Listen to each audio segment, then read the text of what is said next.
ये कहानी शुरू होती है। एक बार एक बहुत बड़ा नेता एक साधु के छोटे से आश्रम में गया था। वो साधु के बारे में बहुत सुना था, तो उसके मन में आया कि मैं एक बार जा करके देखता हूँ कि लोग उसकी इतनी तारीफ क्यों करते हैं। जब वो उस आश्रम में गया तो वहाँ पर एक छोटा सा कमरा था जहाँ पर एक कालीन बिछा हुआ था। वहाँ पर कुछ लोग नीचे बैठे हुए थे और साधु जी सामने बैठे हुए थे। कुछ सवाल जवाब चल रहा था।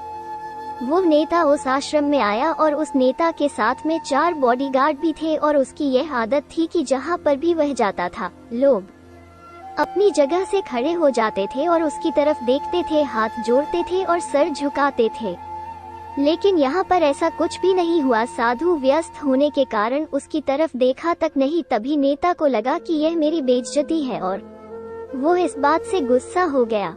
नेता ने थोड़ा गुस्से से साधु की बात को बीच में टोकते हुए कहा कि मैं आपसे कुछ कहना चाहता हूँ। साधु ने उसकी तरफ देखा और बोला, आप थोड़ी देर रुकिए, पहले मैं इनके सवाल का जवाब दूंगा, उसके बाद मैं आपसे बात करता हूँ। तब तक आप अगर चाहे तो आप बैठ सकते हैं। नेता का चेहरा गुस्से से लाल हो गया और फिर उसने अपना सारा गुस्सा उस साधु पर निकाल दिया।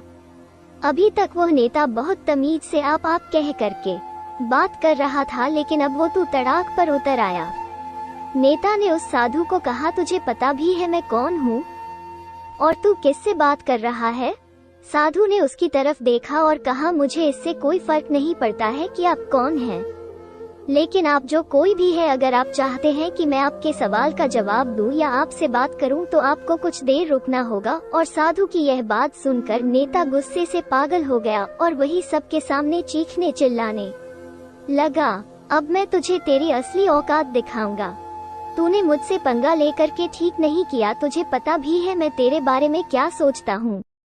साधु ने फिर से नेता की तरफ देखा और बड़े ही प्रेम से कहा कि मुझे इससे कोई फर्क नहीं पड़ता है कि आप मेरे बारे में क्या सोचते हैं, आप जो चाहे वो मेरे बारे में सोच सकते हो। फिर नेता ने उससे कहा कि तू चाहे सुनना चाहता है या नहीं, लेकिन मैं तुझे यही सबके सामने आज बताऊंगा कि मैं तेरे बारे में क्या सोचता हूँ। तू कोई साधु नहीं है, तू एक बहुत ही घटिया इंसान हो, तू एक ढोंगी है, पाखंडी है और यहाँ पर जितने भी लोग बैठे हैं उन सबको बेवकूफ बना रहा हो। तेरा बस एक ही मकसद है, इन लोगों की जेब में जितना भी पैसा है वो सब तेरे पास में आ जाए। तू अपने फायदे के लिए इन लोगों का इस्तेमाल कर रहा है और अब मैं तुझे नहीं छोड़ने वाला हूँ। पूरी दुनिया के सामने तेरा पर्दाफाश करके रहूंगा। लेकिन उसके इतना बोलने के बाद भी हल्की सी मुस्कान उस साधु के चेहरे पर बनी ही रही। ये देखकर वो और भी तिलमिला गया और उसने कहा, अब बहुत हो गया, अब मैं यहाँ 1 मिनट भी नहीं रुकने वाला, लेकिन अभी भी तेरे पास मौका है। अगर मुझसे माफी मांगनी है या मुझसे कुछ कहना है तो कह सकते हो।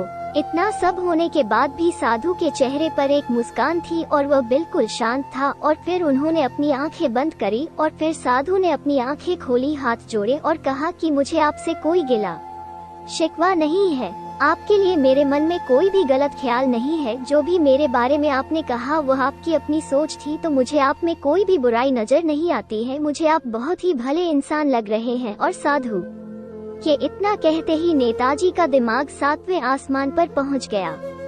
उसके चेहरे पर एक अजीब सी खुशी थी, क्योंकि उस साधु ने वही कहा जो बाकी सब लोग उस नेता को कहते हैं। और वह खुशी खुशी उस आश्रम से अपने घर की तरफ चला गया और जाकर के अपने पिताजी के साथ में बैठ गया।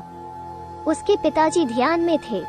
उन्होंने पूरी जिंदगी सिर्फ लोगों की सेवा करी और बदले में कुछ भी उम्मीद नहीं किया। तो थोड़ी देर बाद जब उन्होंने अपनी आंखें खोली और देखा अपने बेटे को अपने साथ बैठे हुए, तो उनके बेटे के चेहरे पर आज एक अजीब सी खुशी थी जो आज से पहले उन्होंने कभी नहीं देखी थी। फिर उसने एक एक करके सब कुछ बताया कि आज क्या हुआ, किस तरह से वो आश्रम गया और वहाँ पर क्या हुआ, उसने क्या कहा और साधु जी ने क्या कहा। जब उसके पिताजी ने पूरी बात सुनी तो थोड़ा सा मुस्कुराए और अपने बेटे को देख करके बोले कि उन्होंने तुम्हारी तारीफ नहीं करी, क्योंकि उन्होंने वह नहीं कहा कि जो तुम हो, उन्होंने वह कहा कि जो वह खुद है। और तुमने जो भी कुछ उनको कहा वो नहीं कहा कि जो वो है, बल्कि तुमने वह कहा जो तुम खुद हो। यही बात वेदों में भी कही गई है, यथा दृष्टि तथा सृष्टि।